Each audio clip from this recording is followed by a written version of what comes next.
Gracias por continuar con nosotros esta mañana. Agradecemos la presencia en nuestros estudios del secretario general del Partido de la Liberación Dominicana, Johnny Pujols. Muy buenos días. Buenos días, Edith, Amelia. Muchas gracias por la oportunidad de compartir con ustedes y con su audiencia. Bienvenido. Gracias. Bueno, podríamos comenzar con la última decisión. Todavía su partido no se ha pronunciado, que nosotros sepamos, la decisión del Tribunal Superior Electoral. Sí. Que básicamente, digamos que fue un asunto entre peledeístas, que fueron a decir, mira, se va a escoger estas precandidaturas a destiempo y el tribunal ha fijado una posición. Correcto, sí. El partido inicialmente, el comité político, había decidido por mayoría a iniciar un proceso de configuración para la selección de un aspirante que pudiera presentarse al proceso de primaria que se tiene que organizar en el año 2027. Y vamos a decir que hubo una discusión muy amplia en el seno del comité político y varios miembros del comité central elevaron un recurso ante el TCE.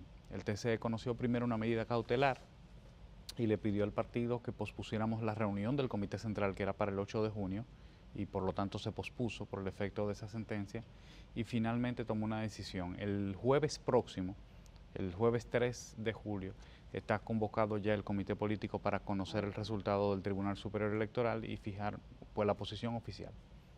Pero parecería que ustedes en esa situación, en esa decisión del comité político, es como que le estaban buscando la vuelta a seleccionar el precandidato antes de lo que establece la ley y de alguna manera lo que el Tribunal Superior Electoral le dice, eso primero violaría la ley, segundo, el Comité Central es que tiene que tomar esas decisiones. Me parecería que por ahí es que va la cosa. Sí, el Comité Central estatutariamente es quien le corresponde, pero igual había una convocatoria para el Comité Central. De todas maneras,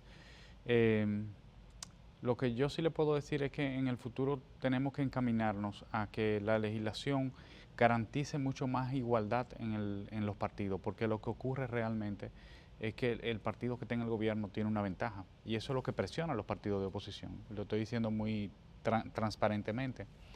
Presiona a los partidos de oposición con respecto al proceso electoral que sigue. De hecho, hoy el partido de gobierno está en una campaña franca.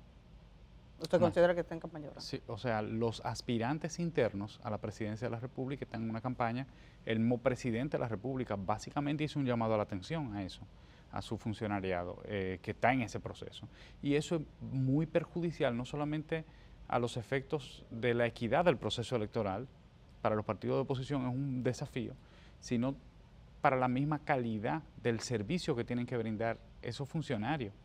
Porque es que usted lo quiera o no y sin ánimo de hacer acusaciones, una parte del servicio, del financiamiento de esos procesos va a colindar con los recursos que tienen en la mano esos funcionarios, se quiera o no, termina siendo así. Pero parecería que se va a hacer, es una batalla, no quiero que se le enfríe el café, entonces vamos a entrar a ese cafecito que le tiene Kenia. Que el café frío, sí, no tibio, sabe bueno. Tibio no tiene, caliente o frío, pero tibio no. Lo dice la Biblia.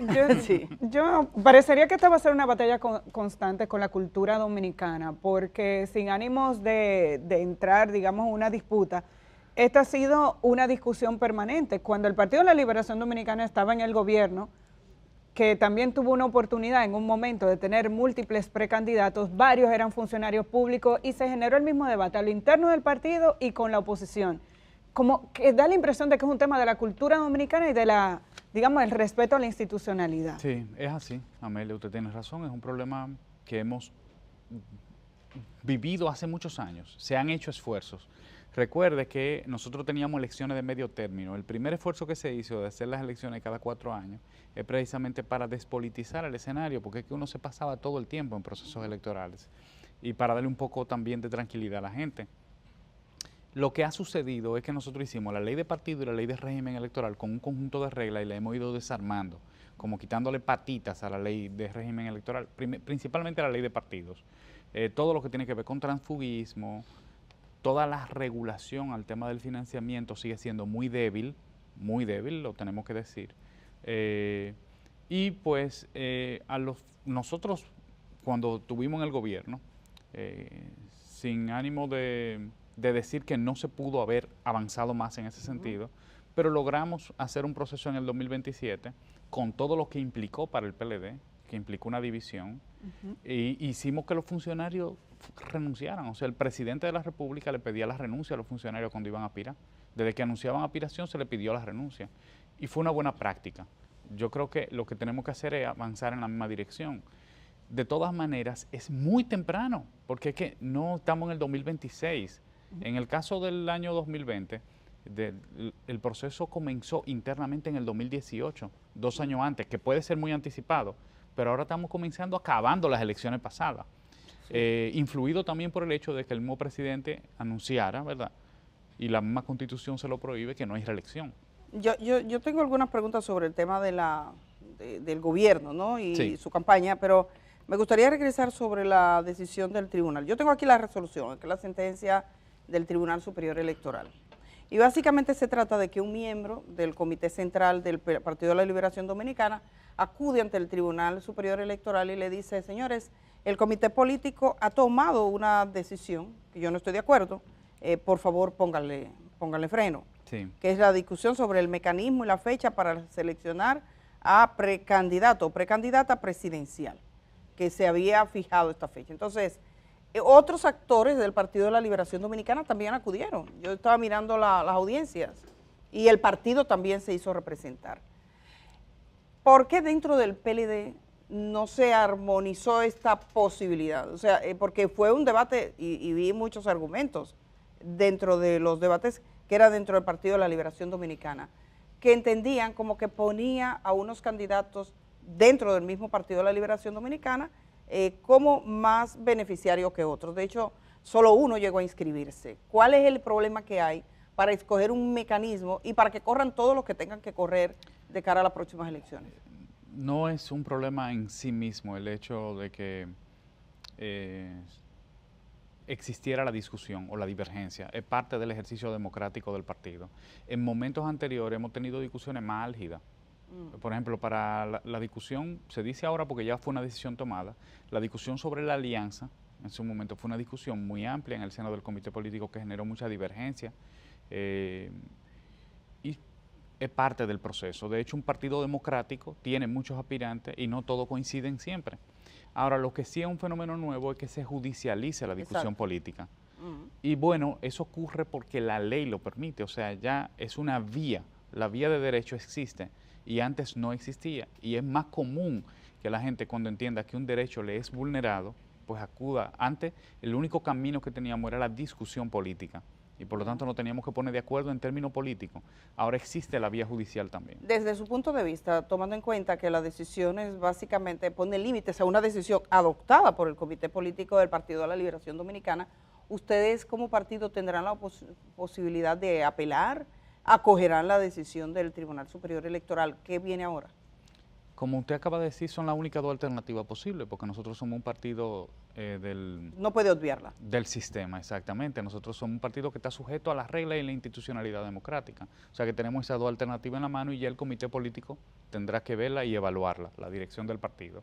Y yo creo que vamos a tener la inteligencia y la prudencia de tomar la mejor decisión y de continuar construyendo un camino que permita armonizar a los candidatos presidenciales. Hoy el partido está bien posicionado por un rol que se ha estado haciendo desde diciembre en el sentido del trabajo opositor, básicamente, documentando los casos. Hay un trabajo técnico también que se hace previamente.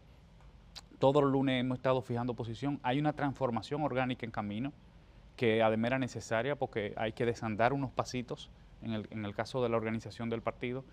Y eso ha redituado. Nosotros hemos tenido acceso a muchos estudios de opinión y el PLD se ha posicionado. Los candidatos no. Los candidatos están detrás del posicionamiento del partido.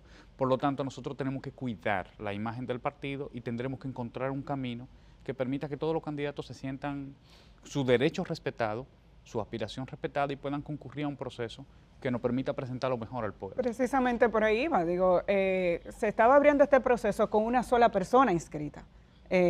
Francisco Javier García. Creo que había 3 y el más conocido era Francisco Javier, pero hay, usted dice, los candidatos con la idea o la certeza quizás de que hay otros nombres sonoros de figuras del Partido de la Liberación Dominicana que bien podrían tener aspiraciones, pero que no decidieron participar. ¿A qué se debe esa situación y si eso era, digamos, positivo para ese proceso de transformación al que aspira a tener el Partido de la Liberación Dominicana? Naturalmente, las candidaturas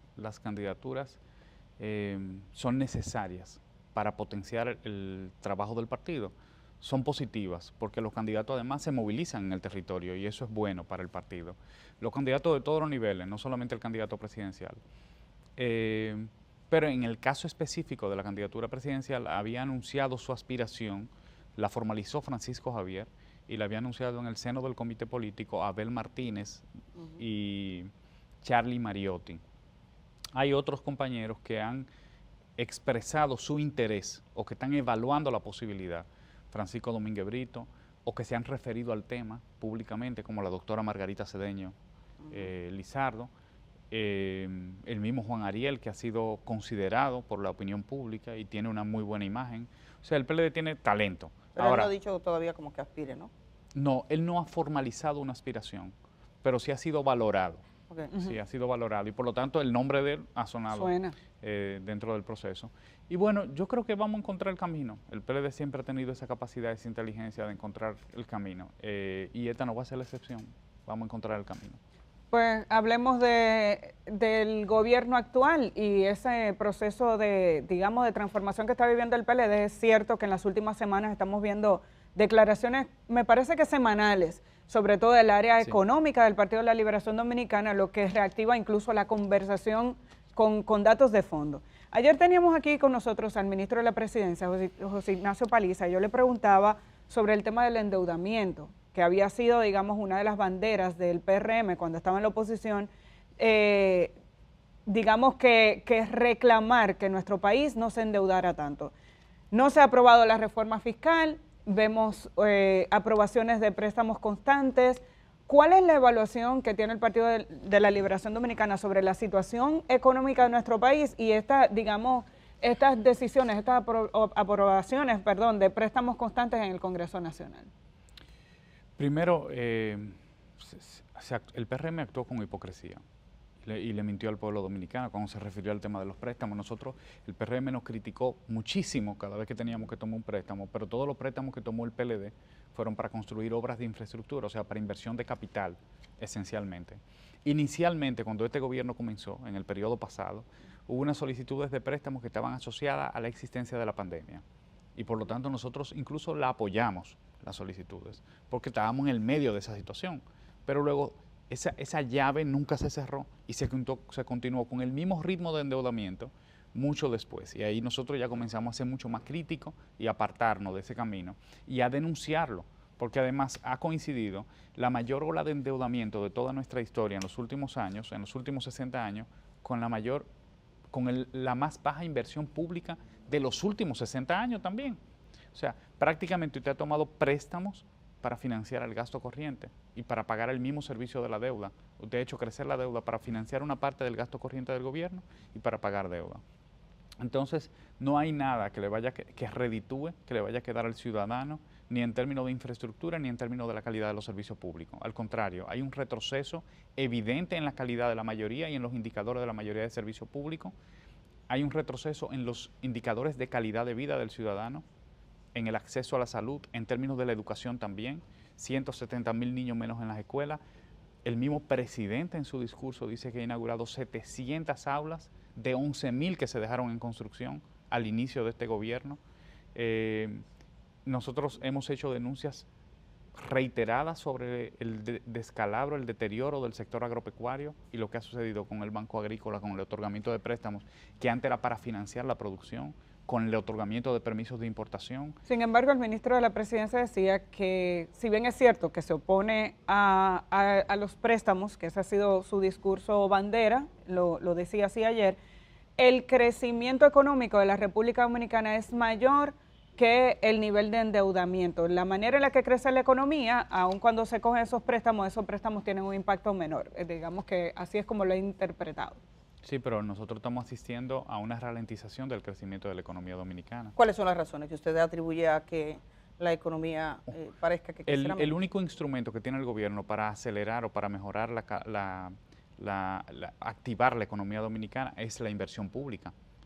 Y si usted, que es el único instrumento de que dispone, no la usa, pues eso va a tener un impacto en la economía. Pueden haber otros factores, pero el que tiene, la herramienta que tiene en la mano en el gobierno es la inversión pública. Y luego entonces nos la pasamos buscando excusas. Y las excusas van a existir siempre. Usted va a decir la guerra de Ucrania y después va a decir la guerra de Irán-Israel, que ya, por cierto, está desescalándose afortunadamente. Razones vamos a encontrar fuera siempre. Pero aquí el gobierno ha tenido que cambiar, debe cambiar obligatoriamente su mirada y mejorar la calidad del gasto, porque también se habló en un momento de la reforma fiscal, que por cierto, se actuó con mucha timidez, porque es una reforma necesaria, esa discusión, pero se le tiene mucho miedo a las redes y a la reacción de la gente, y tenía que haber una crítica al gobierno, y nosotros hicimos la crítica, no una oposición, no dijimos que estábamos indispuestos con el tema, sino que el gobierno tenía que comenzar ajustando el gasto público. ¿Por qué? Bueno, porque usted tenía un aumento en las pensiones, que se estaban entregando indiscriminadamente, usted tenía un aumento en las ayudas, estaba todo este tema del bono navideño, que nosotros hicimos un cuestionamiento público al bono navideño, y un aumento en la nómina pública, pero en la nómina pública que no es de maestros, que no es de militares, que no es de médicos, o sea que no tiene un impacto en la calidad de los servicios públicos. Y al mismo tiempo, usted estaba, bueno, y está todo el tema del déficit del sector eléctrico. Sí, el aumento de la pérdida de un 20 y pico que la heredó el gobierno actual a casi un 50% implica miles de millones de dólares que salen de los impuestos. Esa crítica parecía como que había una indisposición de aceptar la reforma fiscal. Pareció que nadie quería reforma. Todo el mundo sabe que necesitamos la reforma, pero nadie quiere que le graben con impuestos y al final ¿es así o usted no? habla incluso con los empresarios y ellos mismos tienen una convicción, una conciencia de que es necesaria una discusión. Ahora, lo que nosotros hicimos como oposición fue decir que obligatoriamente el gobierno tenía primero dar el primer paso, ajustarse el cinturón y mejorar la calidad. ¿Qué faltó del para gasto que fuera posible? Voluntad. Nosotros o diálogo previo, ponerse de acuerdo. Evidentemente, sí, tiene que haber un proceso de diálogo, hay mecanismos para eso.